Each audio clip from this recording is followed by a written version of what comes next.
Hello दोस्तों, मैं पवन यादव आप सभी का अपना YouTube channel GK math by Pawan पर स्वागत करता हूं। आज हम बात करेंगे अध्याय 2 बहुपद class 10 UP board NCERT book से। आज हम जानेंगे शून्यांकों का योगफल और शून्यांकों का गुणनफल। चलो शुरू करते हैं।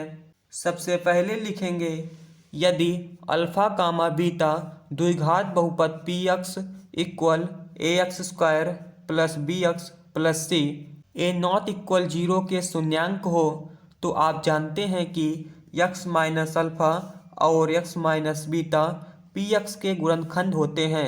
अगर नहीं जानते हैं तो मान लीजिए कि यक्स माइनस अल्फा और x minus beta p x के गुणनखंड हैं। अतः इसे हम लिख सकते हैं a x square plus b x plus c equal k bracket में यक्स माइनस अल्फा दूसरे ब्रैकेट में यक्स माइनस बीटा जहाँ के एक अचर है। इसे अब हम हल करेंगे तो यहाँ पर लिखेंगे के ब्रैकेट में इसे आपस में मल्टीप्लाई करेंगे तो यहाँ पर होगा यक्स का मल्टीप्लाई यक्स से करेंगे तो यक्स स्क्वायर होगा। यक्स का मल्टीप्लाई माइनस बी से करेंगे तो यहाँ पर माइनस यक्स भी होगा। यहाँ पर माइनस अल्फ़ा मल्टीप्लाई यक्स से करेंगे तो माइनस अल्फ़ा यक्स होगा। Minus alpha multiply minus beta तो होगा प्लस अल्फ़ा इंटू बीटा। अब यहाँ पर होगा equal k bracket x square x beta minus x alpha से माइनस कॉमन लेंगे और यक्स कॉमन लेंगे तो यहाँ ब्रैकेट में बचेगा x plus beta plus alpha into beta वैसे लिख देंगे। यहाँ पर के से मल्टीप्लाई करेंगे तो यहाँ पर प्राप्त होगा के x square minus k bracket में अल्फ़ा प्लस बीटा प्लस के अल्फ़ा इंटू बीटा। तो अब हम लिखेंगे दोनों ओर के यक्स स्क्वायर कामा यक्स के गुणांकों तथा अचर पदों की तुलना करने पर। जब हम तुलना करेंगे यहाँ पर तुलना करेंगे तो ए एक्स स्क्वायर यहाँ पर है के एक्स स्क्वायर यहाँ पर है। जब तुलना करेंगे तो ए इक्वल के होगा तो यहाँ पर लिख देंगे ए इक्वल के। और जब तुलना करेंगे B x minus k bracket alpha plus beta से तो यहाँ पर लिखेंगे बी इक्वल माइनस के अल्फ़ा प्लस बीटा। यहाँ पर सी और के अल्फ़ा इंटू बीटा से तुलना करेंगे तो यहाँ पर लिखेंगे c equal k alpha into beta.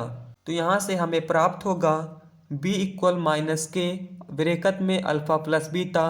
तो यहाँ से हम लिख सकते हैं alpha plus beta equal minus b upon k. यहाँ पर के का मान ए है तो यहाँ पर लिख सकते हैं माइनस बी अपान ए। तो यहाँ पर हमें प्राप्त होगा alpha plus beta equal minus b upon a. इसी प्रकार हम यहाँ पर है c equal k alpha into beta. यहाँ से हम लिख सकते हैं alpha into beta equal c upon k equal c upon के जगह पर हम लिख सकते हैं क्योंकि यहाँ ए बराबर के है तो यहाँ पर लिख सकते हैं ए।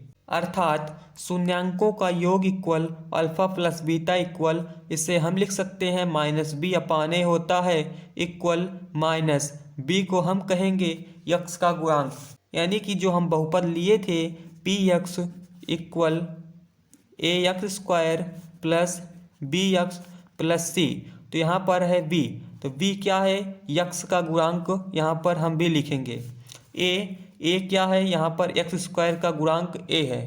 अब हम बात करेंगे शून्यांकों का गुणनफल अल्फ़ा इंटू बीटा इक्वल होता है सी अपान ए। सी क्या है एक अचर पद है। जो हम बहुपद लिए थे p x equal a x square plus b x plus c. C क्या है एक अचर पद है। ए क्या है यक्स स्क्वायर का गुणांक है तो यहाँ पर लिखेंगे ए जो है यक्स स्क्वायर का गुणांक है। अगर आपसे कोई पूछे शून्यांकों का योग क्या होता है तो आप बता दीजिएगा कि शून्यांकों का योग alpha plus beta equal minus b upon ए।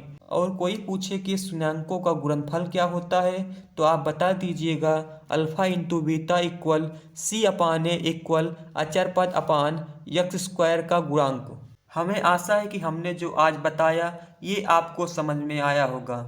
अगर आपको class 10 UP board NCERT book में गणित में कहीं भी किसी भी सवाल में दिक्कत है तो उस सवाल को कमेंट में ज़रूर भेजें ताकि उस प्रश्न का हल हम आपको प्रोवाइड करा सकें।